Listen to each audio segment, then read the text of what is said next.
Hello everyone, welcome to the Law Offices of Mary Kennedy. Today we are going to talk about one of the important topics, EB1A and EB1C.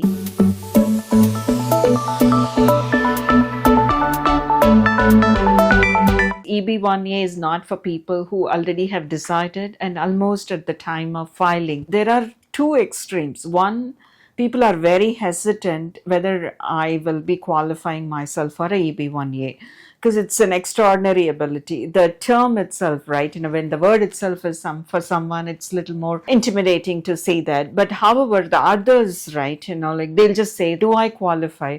I have 15 years of work experience in software. I've been 20 years of working."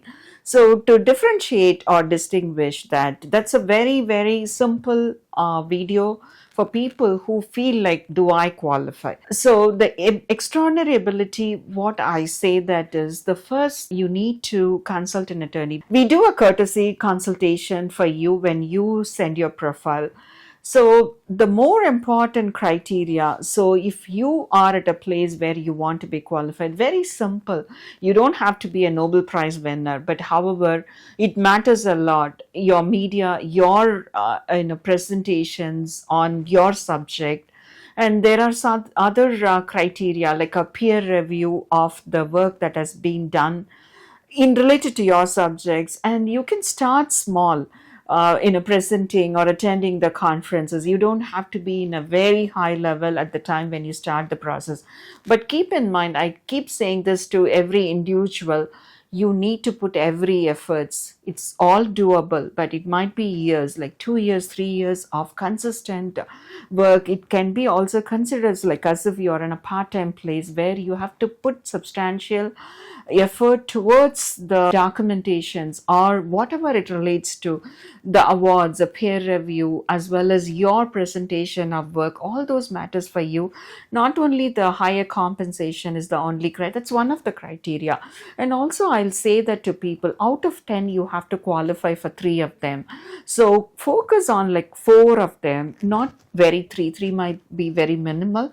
Just focus on 4 different qualifying criteria which will help you to accomplish, to come to a place. It's not going to be, you see, it's very, very now critical. If they see that, your documents are all with them, you would have filed your H1B, you would have submitted your perm, so many documentation, you would have gone for a consulate.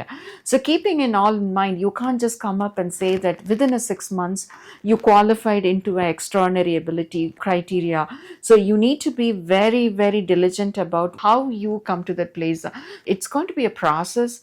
2 years down the lane, 3 years down the lane, how do you qualify yourself?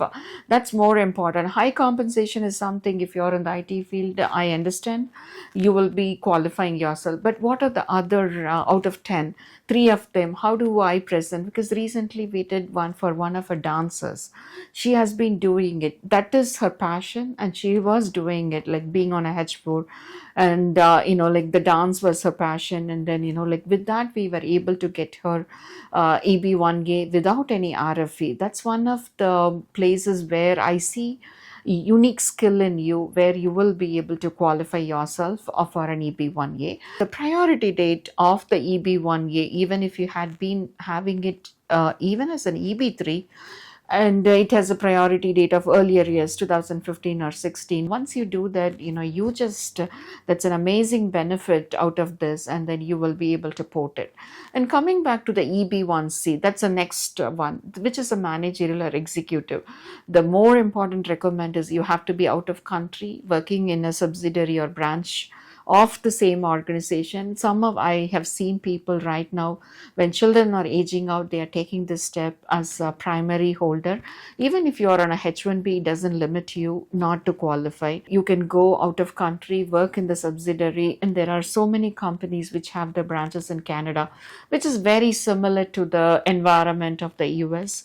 And you can be working over there, and then you can easily qualify for the L1A or an EB1C, which will help you out to move forward in your permanent resident green card petition. And that's very important for you, and especially for children who are aging out, because when they are going to be 21, that might be a crucial decision. But however, keep in mind, this 100K rule is still effective. So it's a subjective question. Any decisions you take on an immigration, you need to consult an attorney so that they can, evaluate along with you, how do you benefit out of it, whether there is a risk that is involved which is outweighing the benefit you get it. So please pay attention to it and do your best, and if anything needed, we always will support you. Thank you.